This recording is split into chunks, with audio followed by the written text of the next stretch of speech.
Bonjour à tous et bienvenue sur ma chaîne, moi c'est Jane dans la jungle et aujourd'hui on se retrouve pour une vidéo mermaid. Alors, c'est quoi mermaid? C'est un challenge qui consiste à dessiner pendant tous les jours du mois de mai une sirène. Mais petite particularité, je fais en plus le Pantone Mermaid, c'est-à-dire que c'est une couleur par jour pour chaque sirène. Je trouve ça super intéressant parce que moi j'ai toujours du mal à choisir mes couleurs et souvent je me répète un petit peu dans les couleurs que je peux utiliser. Vert, rouge par exemple. Mais justement grâce à ce challenge, bah forcément ça me stimule un petit peu et ça m'oblige en fait à tester plein de mises en couleurs différentes. Alors pourquoi j'avais envie de faire mermaid? Parce que je ne l'ai jamais fait et que je trouve que c'est parfois assez sympa de pouvoir en fait réaliser des challenges comme Inktober. Et en plus, bah, comme c'est des challenges qui sont sur les sirènes, je voulais vraiment en fait travailler sur l'aquarelle et je trouvais que c'était une bonne façon de travailler en traditionnel sur les sirènes. Je trouvais que c'était un thème qui s'y prêtait bien. Alors, c'est également la vidéo où vous allez me voir tester la palette de Hold On que j'ai testé que j'ai découvert dans ma dernière vidéo de découverte. Je vous mets la petite fiche ici pour ceux qui n'ont pas regardé la dernière vidéo ou qui ne l'ont pas vue. Et voilà, je vais vous montrer rapidement quelques petites sirènes que j'ai réalisées déjà pour ce challenge. Donc elles sont toutes, vous pouvez toutes les voir sur Instagram. J'essaye de pas accumuler trop de retard, même si j'ai commencé le challenge avec 4 jours de retard, donc forcément pour le coup c'est un petit peu difficile de tenir les délais. Mais je trouve ça vraiment hyper intéressant, ça me stimule beaucoup et puis surtout je trouve que c'est vraiment chouette parce que je découvre des nouvelles tonalités que je n'ai jamais travaillées et bah, c'est un vrai plaisir ce petit challenge. Donc maintenant on va passer au reste de la vidéo et j'espère que ça va vous plaire. Alors, je commence d'abord par prendre le temps de faire quelques croquis, dans lesquels je teste plusieurs compositions, plusieurs poses, et je choisis ensuite mes préférés, que je redessine au bon format. Cela me permet d'être sûre que la composition me convienne. Comme je suis un petit peu en retard, j'ai tendance à travailler sur plusieurs croquis en même temps, mais pour cette vidéo, je vais en faire qu'un seul à la fois. Une fois le dessin ébauché, je l'inverse et je le corrige grâce à mon iPad Pro. Non, je déconne. Grâce à ma tablette lumineuse. Je l'appelle mon iPad Pro parce que je travaille uniquement en traditionnel et c'est la seule raison qui me donnait envie d'acheter un iPad Pro, c'était pour pouvoir corriger mes dessins en inversant et en les utilisant comme ça. Et moi je me suis dit, mais en fait c'est ridicule, autant acheter une tablette lumineuse, ça sera beaucoup moins cher. Et effectivement, depuis j'ai plus du tout envie de m'acheter un iPad Pro, donc tout va bien. Donc une fois que j'ai choisi donc mon papier aquarelle, je transpose mon dessin sur le croquis avec un crayon polychromos et des gants pour éviter de transférer le sébum de mes mains sur le papier. Donc ça c'est une question qu'on m'a posée en commentaire il y a quelques temps, donc oui je mets des gants en fait chirurgicaux que j'utilise sur plusieurs aquarelles parce que bon quand même, et en fait souvent j'utilise ces gants pour éviter de transférer l'huile de mes doigts dans le papier, ce qui peut en fait poser des petits problèmes parce que ça empêche l'aquarelle de bien pénétrer dans le papier et moi c'est quelque chose qui m'irrite particulièrement, donc voilà je suis arrivée à ce stade où je mets des gants pour dessiner sur le papier. Mais il y a des papiers qui sont plus ou moins sensibles, moi dans le doute je mets des gants. Voilà. Je profite donc souvent de mon papier de croquis, donc là où j'ai fait mon illustration avant de la reporter. Je la garde souvent en fait à côté quand je commence à passer à l'aquarelle pour noter mes idées de mise en couleur. Et ça je le fais avant de commencer ma couleur, ça me permet d'avoir une idée globale de la colorisation et en fait ça m'évite de me perdre quand je commence à peindre parce que à l'aquarelle je trouve que c'est facile de se perdre et de rajouter des détails, des détails, des détails. Donc pour cette mermaid, j'ai choisi de peindre sur le papier Étival de Clairefontaine. C'est un 300 grammes grain fin. Moi personnellement c'est pas un de mes papiers préférés, mais il marche bien, il fait le job. Donc voilà, j'essaye aussi de profiter de mermaid pour un peu placer toutes mes fins de papier pour avoir aussi plein d'essais et d'expérimentations avec les différentes aquarelles, avec différents papiers.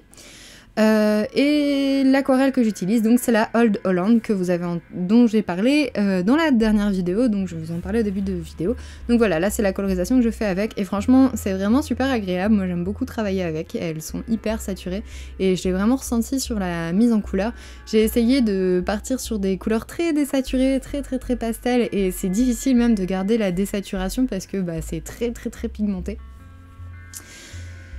La teinte donc du Pantone Mermaid du jour, donc du challenge de Pantone Mermaid, c'était la teinte Living Corail, c'est une sorte de rose rouge corail. Moi j'en ai un peu marre parce que là depuis le début de Pantone Mermaid on en est à 7 teintes de rose. un moment, moi le rose j'en vois 4, donc je sais plus trop exactement ce que c'est un autre rose, donc je pense que je dois avoir je vois pas autant de roses que ce qu'ils indiquent, donc bon, peu importe, c'est pas grave, je continue comme ça, mais c'est vrai que c'est un petit peu délicat de se réinventer sur ces teintes là, donc là je suis contente, on va arriver dans d'autres teintes, mais ça me fait oui beaucoup de roses différents, mais en même temps c'est bien, j'avais pas l'habitude de travailler autant le rose. Donc une fois que j'ai commencé à passer à l'aquarelle, j'essaye de travailler en respectant les zones de séchage, donc souvent ça m'arrive de travailler avec plusieurs mermeilles en même temps, parce que ça me permet de laisser sécher une mermeille, de commencer une autre, d'en reprendre une autre, et finalement en fait j'ai plein de sirènes sur ma table que je fais en fait un petit peu en boucle, ça m'évite en fait de devoir à chaque fois ressortir tout mon matériel. Ça je trouve que c'est important, notamment en illustration traditionnelle, d'essayer des fois un peu d'optimiser le fait de sortir et de rentrer son matériel, parce que sinon ça peut vite devenir un peu l'enfer. Si on fait une aquarelle du début à la fin chaque jour, effectivement ça fait beaucoup de matériel à sortir, ranger, donc c'est pas hyper agréable. Là j'ai essayé de travailler sur des effets un petit peu de texture, alors avec la nageoire qui devient rouge vers l'extrémité, enfin rosé rouge vers l'extrémité, et plein de petits effets de projection. Ça m'intéressait parce que j'aime bien ce genre d'effet. Et j'en fais rarement, et là comme l'aquarelle est fort pigmentée, je m'étais dit que ça pouvait être intéressant. J'essaye d'éviter de trop travailler, mais en fait là je pense que je l'ai poussé un petit peu trop loin. Ça aurait peut-être été un petit peu plus joli si j'avais juste gardé des aplats et que j'avais ensuite juste fait mes tracés au crayon de couleur. Donc une fois que j'ai terminé mon aquarelle, je passe donc à l'ancrage.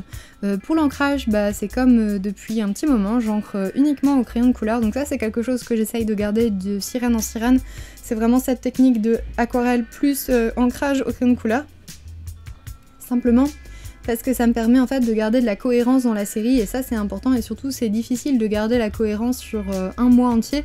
Si vous changez sans arrêt de technique, bah, on va pas forcément reconnaître que c'est vos illustrations, que c'est votre patte, donc après bien sûr avec le style un petit peu, mais c'est vrai que ça peut être intéressant d'avoir comme ça ces images très reconnaissables qui puissent en fait marquer un peu l'esprit des gens qui vont la voir et vont dire ah oui tiens c'est tel artiste, parce que c'est vrai que c'est intéressant de travailler sur des challenges comme ça quand on veut un petit peu montrer ce qu'on est capable de faire sur des thèmes très particuliers, et puis augmenter un petit peu sa communauté tout en s'exerçant dans des thèmes qu'on a moins l'habitude de faire. Moi je ne savais pas du tout dessiner les sirènes auparavant, donc j'ai dû apprendre entièrement et j'ai encore un petit peu de mal avec les proportions par moment, mais je trouve ça vraiment rigolo, et en fait finalement ça m'a beaucoup plu.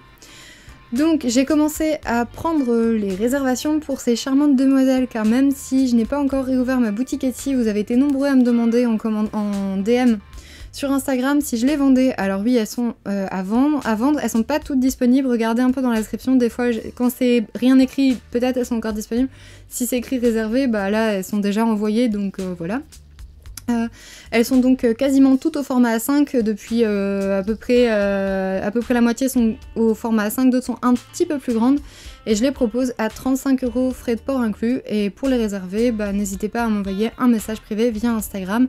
J'essaye de les poster donc dans la semaine, enfin chaque semaine, pour éviter que vous attendiez trop longtemps. Voilà, j'espère que cette vidéo sur le Mermaid Challenge t'aura plu. Moi je te laisse, et j'ai encore pas mal de sirènes en retard à terminer. Salut!